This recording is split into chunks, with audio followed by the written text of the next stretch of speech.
በአዲስ አበባ ቦሌ ክፍለ ከተማ ወረዳ 7 ጣቢያችን ኢቢኤስ ቴሌቪዥን በሚገኝበት የኢንዱስትሪዎች መንደር አካባቢ በህብረተሰብ ተሳትፎ በ89 ሚሊዮን ብር በጀት የሚገነባ የውስጥ ለውስጥ መንገድ ግንባታ ፕሮጀክት በይፋ ተጀምሯል። የክፍለ ከተማ ዋና ስራ አስፈጻሚ ዓለምፀሐይ ሽፈራውን ጨምሮ የከተማና የወረዳ የስራ ኃላፊዎች በተገኙበት በተካሄደው የማስጀመሪያ መርሃ ግብር ላይ 1.3 ኪሎ ሜትር ይሸፍናል የተባለው የመንገድ ግንባታ ፕሮጀክት በ45 ቀናት ውስጥ እንደሚጠናቀቅ ተነግሯል። ብሩክ አስቀናው ተጨማሪ ዝርዝር መረጃለው እንከታተል።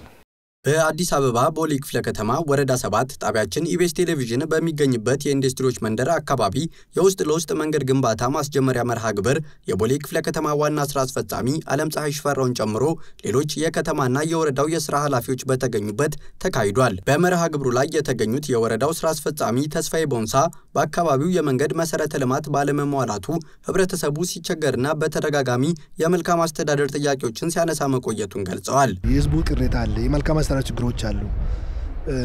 ክረምት ሲሆን በጭቃ የሚቸገሩ ማህበረሰብ አለ። አሁን ዙሪያን ወረዳ ዙሪያን ገብቴ ቢታይ ወደ ግራና ቀኙን ሲታይ የኮብልስቶን አለ፣ ምቹ ሁኔታዎች አሉ ማለት ነው። ነገር ግን ኢንዱስትሪ መንደር ያሉት አካባቢዎች ያሉት ምንድነው በጣም በኢንዱስትሪ ብቻ ስለታጠሩ በጭቃ ይቸገራሉ ማለት ነው። በጋ ደግሞ በአዋራ ይቸገራል ማህበረሰቡ። የወረዳ ምክር ቤት ያነሳል ቅሬታውን። ታዲያ ይህን ችግር ለመቅረፍ በአካባቢው የሚገኘው ጣቢያችን ኢቢኤስ ቴሌቪዥንን ጨምሮ ከ20 በላይ ሌሎች ኢንዱስትሪዎችና ባለሀብቶችን በማስተባበር በህብረተሰቡ ተሳትፎ አካባቢውን ለማልማትና 1.3 ኪሎ ሜትር የሚሸፍነውን የውስጥ ለውስጥ አስፓልት መንገድ በ45 ቀናት ውስጥ ገንብቶ ለማጠናቀቅ ባሳለፍነው ቅዳሜ ግንቦት 2 ቀን 2017 ዓ.ም ወደ ስራ መገባቱ ተነግሯል። መንገዱ በዋናነት ራስ አቅም በህብረተሰቡ ተሳትፎ የሚሰራ ነው። ይሄ ማለት ምን ማለት ነው? ያው መንግስትም የራሱ ኮንትሪቢዩሽን አለው። በእኛ አሰራር 65-35 የሚባል አለ። እስከ ሰቤት ስራው ያለውን መንግስት 35%ን ይሸፍናል። ቀሪ 65% ደግሞ እዚህ አካባቢ ያሉ ባለሀብቶች እና የተለያዩ የህብረተሰብ ክፍሎች የሚያዋጡት ነው ማለት ነው። ጥቅል ስራውን ደግሞ የቦሌ ክፍለ ከተማ አስተዳደር ከቦሌ ክፍለ ከተማ ወረዳ 7 ጋር በመቀናጀት የክትትሉንም የቁጥጥሩንም አጠቃላይ ስራውንም ሂደት ምንከታተልበት ሁኔታ አለ ማለት ነው። ያው ዛሬ በይፋ አስጀምረናል። 45 ቀን ነው ውልም የሰጠነው። በ45 ቀን ውስጥ አጠናቀን ለህብረተሰባችን እናስተላልፋለን። በአጠቃላይ ከ89 ሚሊዮን ብር በላይ በጀት እንደተመደበለት የተገለጸው ፕሮጀክቱ በከተማዋ እየተከናወነ ካለው የኮሪደር ልማት ጋር የሚጣጣምና ጥራትና ደረጃውን የጠበቀ እንደሚሆን ነው የተገለጸው። አስፋልቱን ደረጃውን የጠበቀው ነው አንደኛ። ሁለተኛ ደግሞ በከተማ ስታንዳርድ አሁን እያየን ነው። ከተማ አዲስ አበባው እንደ ስሙ ውብ አበባ እንድትሆን ይፈልጋል። እሱን ደግሞ ለመስራት ሰፋ አርጎ ማሰብ ያስፈልጋል፣ ሰፋ አርጎ ማቀድ ያስፈልጋል ማለት ነው። ከኮሪደሩ ስታንዳርድ እንድሰራ ነው የሚፈልጉ ማለት ነው። ይሄ አስፋልት ስታንዳርድ ነው ስንል ወኮ ያለው በተለይ ደግሞ ለአገራችን የሚያስፈልገው በጠቅላይ ሚኒስቴራችን ላውንች ተደረጉ የችግኝ ተከላ የግሪን ሌጋሲ ያለ የግሪን አለ ማለት ነው። ግሪን ኤሪያ አለን፣ ወኮ ያለ ስታንዳርድ አለ። የአስፋልት ስፋት ደግሞ መሃሉ 10 ሜትር ነው ማለት ነው።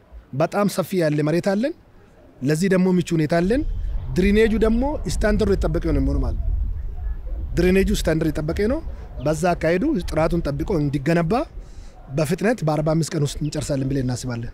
በፕሮጀክቱ ማስጀመሪያ መርሃ ግብር ላይ የተገኙት የቦሌ ክፍለ ከተማ ዋና ስራ አስፈጻሚ ዓለምፀሐይ ሽፈራው ባደረጉት ንግግር በፕሮጀክቱ ለተሳተፉ ተቋማትና ባለሀብቶች ምስጋና አቅርበው ፕሮጀክቱ በርብርብ እንደተጀመረው ሁሉ በጋራ ማጠናቀቅ እንዲቻል ሁሉም ባለድርሻ አካላት ኃላፊነታቸውን እንዲወጡ አሳስበዋል። ቃል በገባችሁት መሰረት እውን እንደምታደርጉ ብዙ መክፈቻና ማስጀመሪያ ላይ እንደዚህ አይነት ሴሬሞኒ ማካሄድ ብዙ መሰረተ ድንጋይ መጣል ትተናል።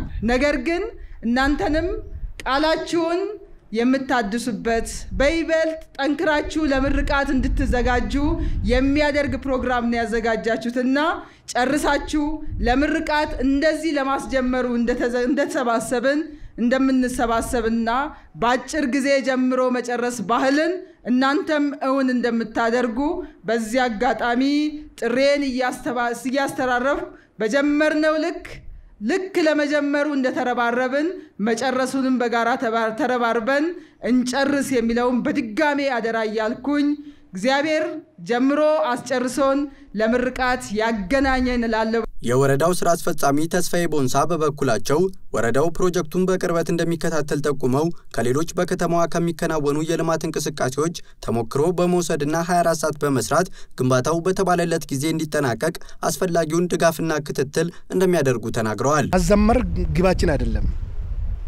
ማዘመር ግባችን አይደለም።